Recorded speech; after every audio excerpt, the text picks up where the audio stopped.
Oi, gente! Tudo bom? Sejam bem-vindos a mais um vídeo aqui no canal e hoje eu vou falar de erros na fachada. Eu fiz uma série aí de piores erros, de vários ambientes. Se você quer saber de outros, já tem aqui no canal, mas hoje eu vou falar sobre fachada. Vamos lá conferir?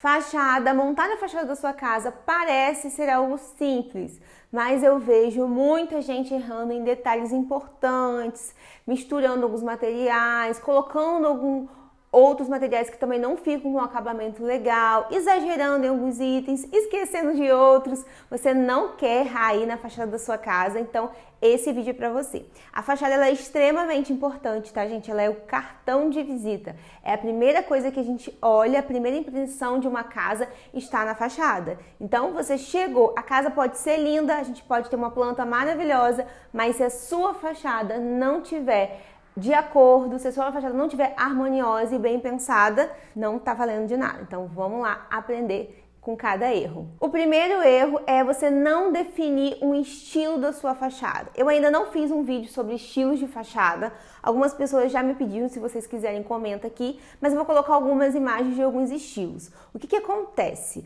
A gente precisa definir, não seguir exatamente esse estilo e não colocar nada diferente, mas para você que se estiver desenvolvendo sozinho o layout, o desenho da sua fachada, é interessante que você já escolha um caminho que te agrade mais e não faça tanta mistura, porque aí o tipo de esquadria, o tipo do telhado, as cores predominantes desse estilo, então isso é importante ter essa noção para poder você escolher. É claro que um arquiteto, um profissional da área, ele consegue mesclar esses itens e aí você ainda consegue, mas mesmo assim a fachada tem um estilo mais definido para uma linha e aí pode ter toques de outros. Mas o cliente, você leigo aí, sozinho, mas fácil você já definir um estilo. Então, o maior erro é querer misturar um estilo clássico, um estilo contemporâneo, um rústico. Então, assim, é você colocar materiais que dão uma linha para um estilo misturado com materiais que puxam para outro estilo.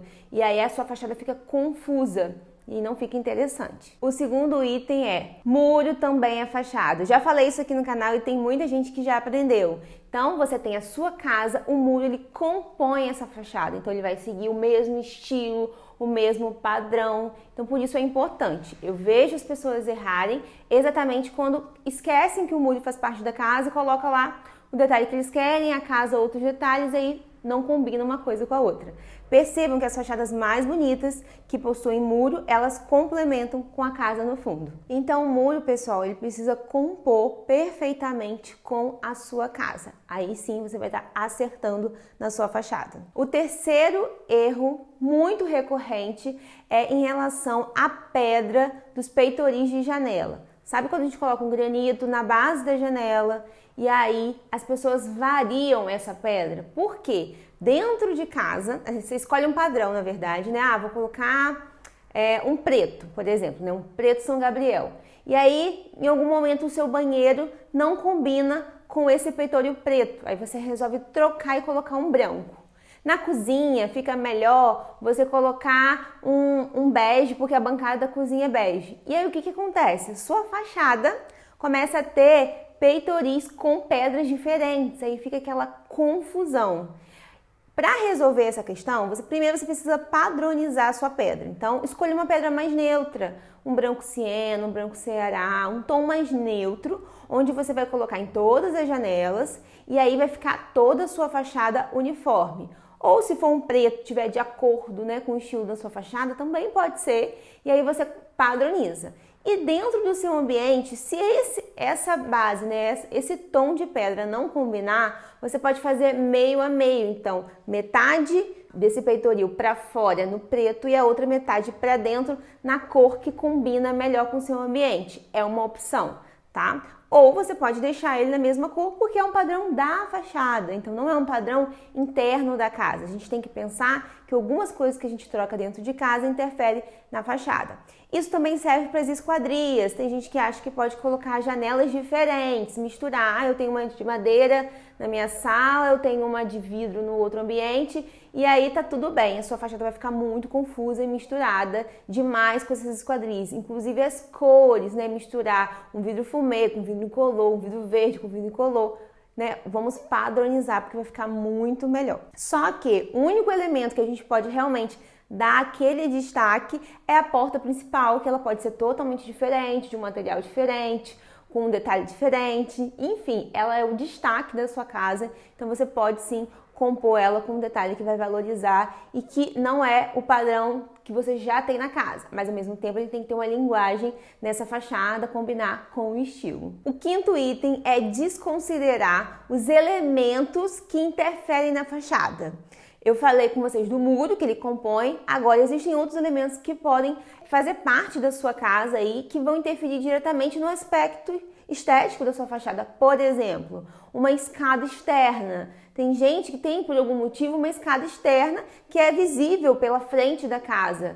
Ou mesmo o abrigo da sua garagem, né? A cobertura da sua garagem, acha que não tem nada a ver e ela também tem que estar de acordo com o padrão da casa. Então, esses elementos, eles interferem na fachada? Então, sim, a gente precisa definir, compor e pensar neles de forma que fique harmonioso com todo o contexto, né, da sua casa. Então, por isso que é importante a gente avaliar tudo que a gente vê de frente ali, né, tudo que vai interferir de fato no design. E aí, desconsiderar esses elementos acaba realmente prejudicando muito. Então, é um erro constante que eu vejo sempre. Pessoal, o vídeo está recheado de dicas, então fique até o final que tem muita coisa importante para a sua fachada e você não pode perder. Um outro erro, esse é um erro grotesco, digamos assim, mas muitos pedreiros acabam cometendo na casa dos clientes e eu percebo que vocês acabam não sabem, Mariana, não sei como resolver isso.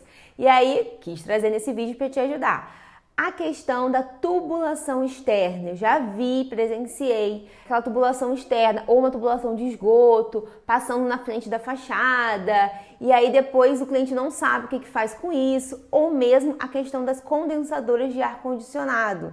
Então, aí fica aquela tubulação externa. Primeiro, a gente precisa prever toda a tubulação da casa. Então, se precisou, no caso, ter uma tubulação de esgoto, por exemplo, que é uma tubulação mais larga, né, que tem um diâmetro maior, externa, a gente precisa esconder isso. Então, criar algum detalhe, algum volume na fachada, tirar partido desse problema e fazer com que ele vire algo interessante. Então, criar uma coluna com L, um detalhe diferente para esconder esse cano de uma forma estética que pareça que ele não existe ali. E na verdade a gente está escondendo um problema. Em relação aos ar-condicionados, eu percebo que as pessoas não preveem, né? Não já estuda onde vai ficar a condensadora e aí a gente fica com aquela tubulação externa, fica muito feio. A gente tem que embutir isso, tá? E se a gente não puder embutir, o ideal é a gente ter uma laje técnica na casa, que é um espaçozinho para a manutenção das condensadoras. Então, você já vai direcionar todas as condensadoras da sua casa para esse espaço, onde fica fácil de manutenção e também você consegue gerar a tubulação toda embutida chegando nessa laje técnica. E aí evita de ter uma casa bonita, mas cheia de condensadoras nas laterais, aparecendo, aquele negócio aparente, que acaba sim prejudicando a estética da sua fachada. O próximo item é sobre revestimentos. Eu percebo que as pessoas gostam muito de colocar revestimento na fachada, até por conta da praticidade, né, gente? A manutenção é mínima, é muita durabilidade, então é algo legal, só que a gente precisa escolher bem. Por quê? O revestimento, ele precisa ser retificado, então bem com aquela junta bem fininha para dar uma estética legal. Se ele não for retificado, nem coloca na sua fachada, porque vai ficar aparente aquela área de rejunte e não vai ficar interessante.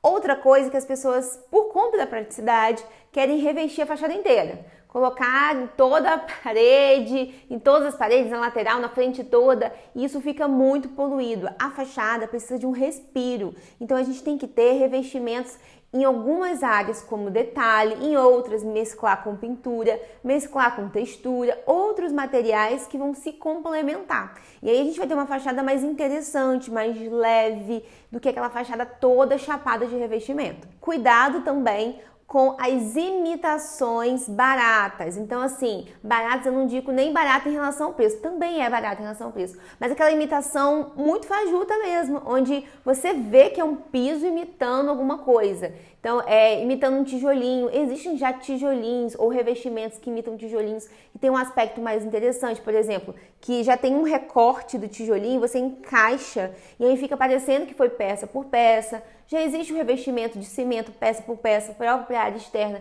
de tijolinho também, assim como outros materiais como amadeirados, outros materiais que existem no mercado.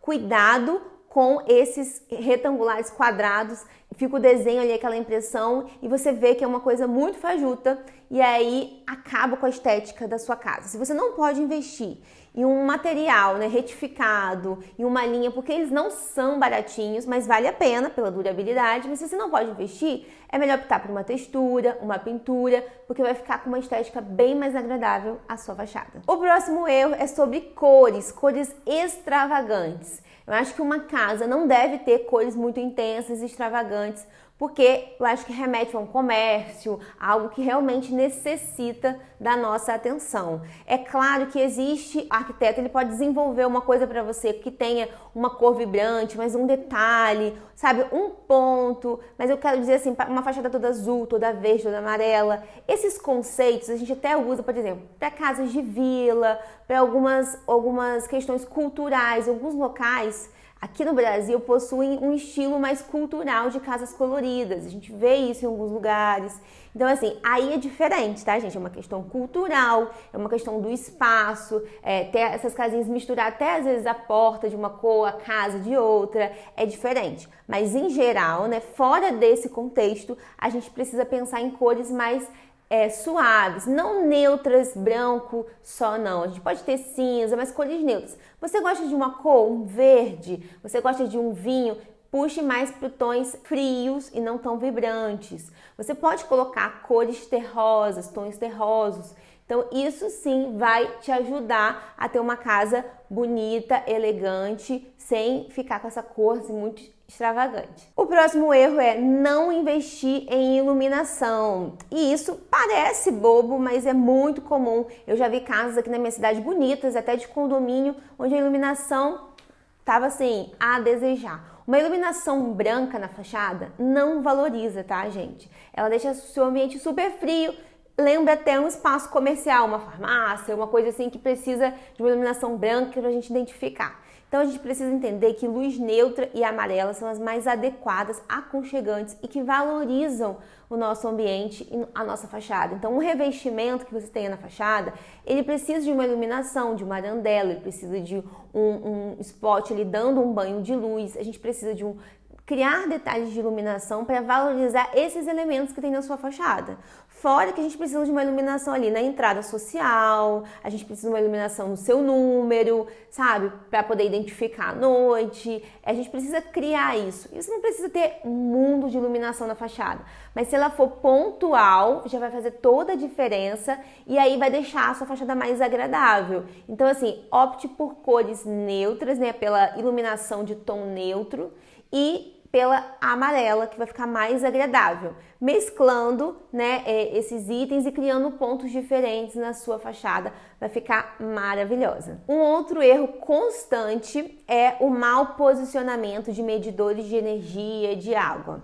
Eu percebo que as pessoas, depois que já construíram o muro, depois, ficou aqui, e você não preveu, e sendo que dá pra gente organizar isso, né? Posicionar da melhor forma, alinhar um com o outro, ver um acabamento, se for possível, aí na sua localidade. Existem cidades que não é possível, já existe um padrão da prefeitura, mas se for permitido, né, eu já coloquei numa fachada aqui, vou colocar o vídeo para vocês depois irem lá ver, uma tampinha de inox para o medidor de energia, para o medidor de água, e aí fica um padrãozinho, ou mesmo se você não puder colocar esse, alinhar um embaixo do outro, um próximo, organizar esse muro, sabe? Organizar esses elementos que estão compondo o muro. Dentro desse tópico ainda, é importante ressaltar a organização em relação à caixa de correio e ao número da casa. São elementos que a gente precisa ter, né? É que se você não mora em condomínio, você vai precisar ter essa área. E aí eu vejo que fica assim um negócio muito solto, espalhado no muro, sem um planejamento, sem uma organização. Então tem que pensar qual é o melhor local para o seu número, um tamanho que vai ser visível, um material adequado que compõe com todo o estilo. A gente precisa pensar nessa caixinha de correio também. Eu percebo que às vezes eu vejo uma fachada super moderna com aquela caixa de correio enorme, mais clássica. Então tem que, o estilo desses elementos, desses itens, o número, por exemplo, se é uma fachada mais clássica, a gente tem que ter uma fonte ali também com essa leitura. Combinar todos os elementos, planejar cada detalhezinho, porque aí sim a gente consegue ter um resultado satisfatório. Outro ponto que as pessoas erram bastante é na hora de escolher o piso da calçada. Você já parou para pensar nisso? Eu vejo muita gente colocando piso cerâmico, porcelanato. Eu não acho que é o mais adequado, que fica mais interessante. Eu prefiro trabalhar com pedras, tem variedades de pedras. Eu acho que dá um acabamento mais interessante para a própria calçada. Eu acho que traz mais resistência. Vou colocar algumas imagens das pedras que eu gosto de utilizar, mas depende um pouco da região. Tem a pedra portuguesa, tem a lajinha ou lajotinha, que é a pedra miracema. Então, assim, essas pedras eu acho que elas ficam mais adequadas para esse ambiente. Precisa ser resistente, tem um fluxo grande. Então, é melhor do que o piso. Eu acho que o piso ali fica muito artificial. Exceto que você tenha um conceito. Eu já fiz uma mistura de porcelanato amadeirado com uma outra pedra na fachada. E aí tinha um conceito que essa madeira vinha na frente, ela tinha um caminho, depois ela subia na fachada. Então, tinha um propósito por trás. Mas, em geral, eu acho que é mais interessante a gente trabalhar com pedras. Eu acho que vai trazer um aspecto bem mais legal para sua fachada. Outra coisa é em relação ao portão. Eu percebo que as pessoas erram quando não colocam o portão combinando com a esquadria da casa. Eu falei lá que a gente tem que padronizar a esquadria da casa, mas também o portão. Então, às vezes, você vai ter, por exemplo, uma esquadria preta na sua casa, você colocar um portão preto. Ou você vai ter um detalhe na casa cinza, você pode colocar o seu portão cinza. Então, imagina, né? Eu tenho uma casa toda clássica e jogo um portão muito rústico, ou eu tenho uma casa com estilo de madeira e tudo mais, e boto um portão de ferro que não combina com nada. Então a gente precisa estar atento a esses itens para que realmente tudo orne e fique muito agradável. E aí, gente, o que vocês acharam do vídeo de hoje? Muita coisa importante aqui, anote tudinho, não perca nada e já pense e planeje a sua fachada com esses tópicos para você não errar. Se tem algum outro item que você acha que você já errou, conhece alguém que já errou, comenta aqui embaixo, porque aí a gente vai ajudando um ao outro. Não esqueça de dar um like nesse vídeo se ele te ajudou, porque aí o YouTube compartilha com mais pessoas e outras pessoas são ajudadas. Compartilhe o canal com seus amigos, divulgue, porque aí é todo mundo crescendo junto e é uma via de mão dupla. Eu trago muito conteúdo para vocês e vocês me ajudam a divulgar e crescer essa família Dicas Decor. Um grande beijo, até o próximo vídeo. Tchau!